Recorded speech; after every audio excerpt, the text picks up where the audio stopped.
So hello everyone, আমি তো ঘুম থেকে উঠে পড়েছি। এখন কটা বাজে? এখন প্রায় 10টা কত এক বাজে। আমি ঘুম থেকে উঠেছি 9:30 মানে 9:30 যখন বাজে তখন মা ফোন করে ডেকেছিল। তো হচ্ছে গিয়ে এখন চা টা খাবো। মা গেছে সানাকে ড্রয়িংয়ে দিতে। তো আমি একেবারেই ঘুম থেকে উঠে আমি তোমাদের সাথে ভিডিও শেয়ার করিনি, কারণ একেবারে স্নান টান করে আমি এসেছি নতুন নাইটি পরে। এই নাইটিটা কিন্তু আমার মা পয়লা বৈশাখে আমাকে গিফট করেছে। আর হচ্ছে ব্ল্যাক কালার কিন্তু আমার প্রচণ্ড ফেভারিট। তোমাদের কার কার ব্ল্যাক কালার ভালো লাগে অবশ্যই কমেন্ট করে জানিও। আর এবার চলো নিচে যাই, মা আসুক, চা করুক, তারপর তোমাদের সাথে আবার দেখা হচ্ছে।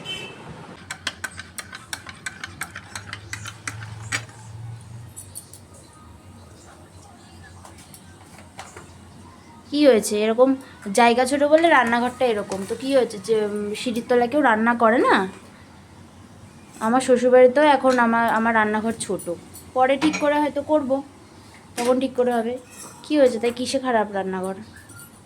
তাও তো ভালোই আছে, জানলার সামনে। অনেকে তো জানলার সামনেও হয় না, পুরো একদম তেল কাজটা হয়ে যায়। তারপর চা করছে মা, এখানে আমুল গুলিয়েছে, আমার জন্য দুধ চা হবে। সকাল সকাল রান্না হয়ে যেত। দেখো কী কী রান্না করেছে। এখানে হচ্ছে গরম গরম ধোয়া ওঠা ভাত, এর মধ্যে মনে হয় ভেন্ডি সেদ্ধ না কি ঢ্যাঁড়স সেদ্ধ দেওয়া রয়েছে, আমি বুঝতে পারছি না। আর এখানে রয়েছে আলু ভাজা। বাবা কিন্তু সকাল সকাল খেয়ে কাজে বেরিয়ে গেছে, ভোর 5টা নাগাদ কাজে বেরিয়েছে। আর হচ্ছে এখানে রয়েছে, আজকে যেহেতু আমাদের নিরামিষ, মানে আমার আর আমার হাজব্যান্ডের নিরামিষ, সেই জন্য মা পনির রান্না করেছে। দেখো কী সুন্দর ডিলিশিয়াস লাগছে। আর আমার মা কিন্তু পনিরটা দারুণ করে। আর এখানে রয়েছে পান্তা ভাত, কালকের পান্তা ভাত, তার সঙ্গে পেঁয়াজ আর লঙ্কা। আর এখানে কী রয়েছে? এখানে কিছু, আর ডালটা করা বাকি। ডাল করলে একদম রান্না করা শেষ। আর এখন শুধু আমাকে চাটা করে দেবে, আর আমি চা খাবো, তারপর তোমাদের সাথে দেখা হচ্ছে। তো মা তো দুধ চা করে দিয়েছে, এই যে দুধ চা। আর আমার ফেভারিট সন্দেশ বিস্কুট, খুব ভালো লাগে, খাই।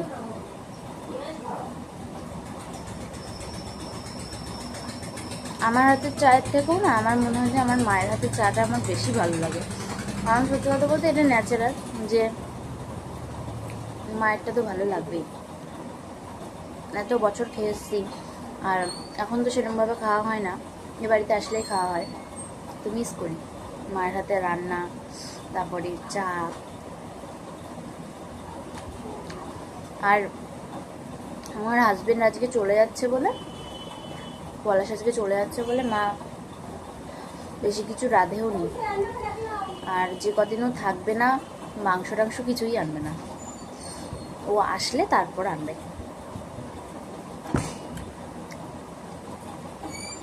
চলো চাটা খেয়ে নিই, আবার তোমাদের সাথে পরে কথা বলছি। ফোনে আমার একটুও চার্জ নেই।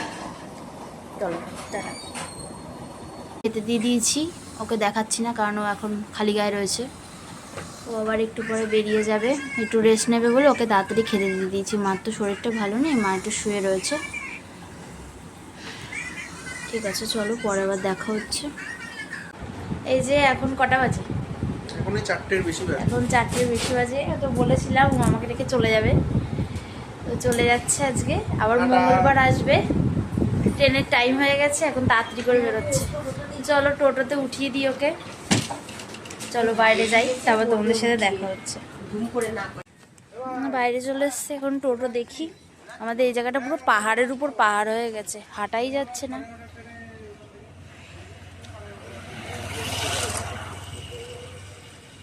ওই যে আমাদের বাড়ি, যে দাঁড়িয়ে আছে। এই প্রথমবার মনে ওকে ছেড়ে থাকবো 2-3 দিন। টোটো আসুক দেখি, এদিক দিয়ে টোটো আসছে, ওদিক দিয়ে একটা আসছে না। ভালো লাগছে, দুপুরবেলা ঘুমাইনি না, চোখ মুখ বসে গেছে।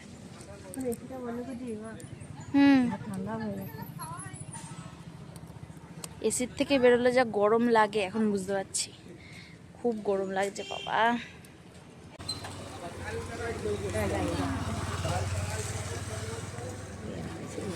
ট্রেনে উঠে ফোন করো। টাটা। হ্যাঁ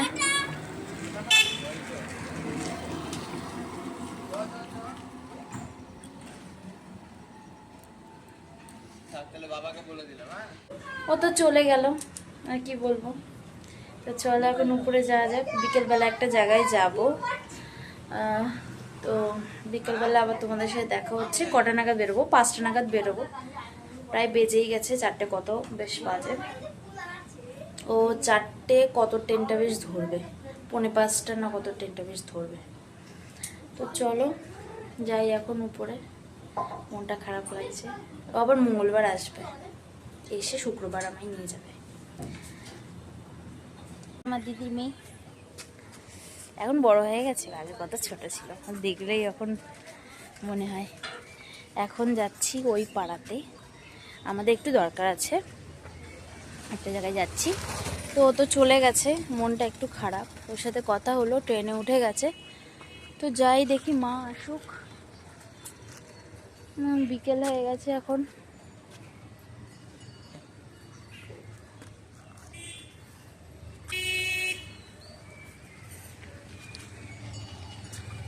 রাস্তাটা দিয়ে যাচ্ছি, এই রাস্তাটা না আগে পুরো জঙ্গল ছিল, এই রাস্তাটা এখন পাকা করে দিয়েছে, হাঁটতেও সুবিধা, কোনো জঙ্গল মঙ্গল নেই।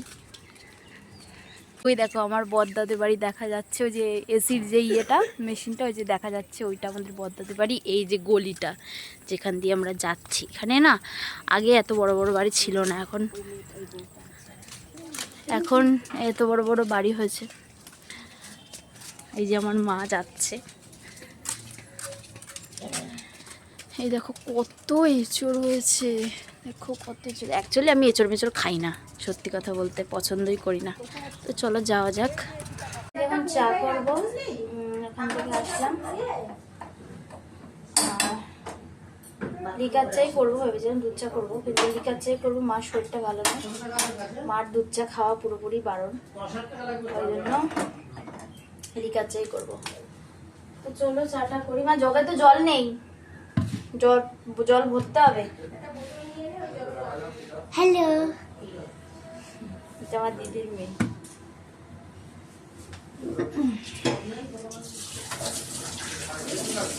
ওখানে চা খেয়েছিল, পলাশ ধুইনি।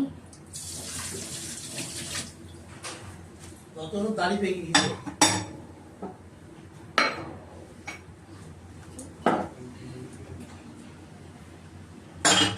কয়জন? 1 2। ও ক্যামেরাটা দেখে এসে বসলো, কিছু বলবি?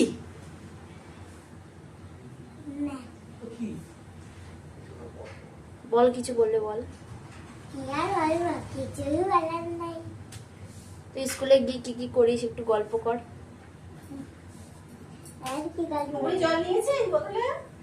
না আমি জগে জল নিয়ে নি, আমি ভাবছি যে কয়টা কাপ লাগবে, ইয়ে তোমার আর কাপ পাচ্ছি না।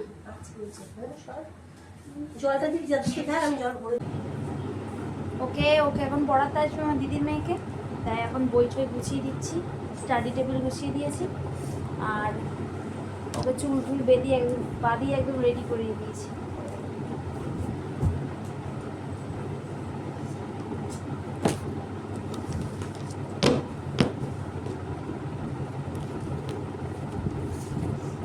এতগুলো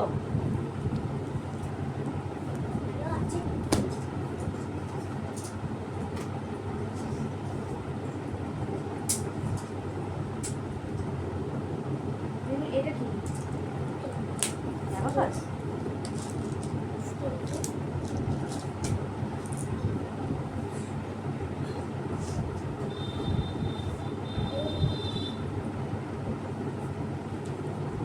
ম্যাডাম পড়াতে আসবে, অনেকগুলো খাতাগুলি স্কুলের খাতা এখন রাখবে না, স্কুলের খাতা এই যে দেখিয়ে যা কিভাবে চুল টুল বেঁধেছিস, এই যে এইভাবে চুল বেঁধে দিয়েছি।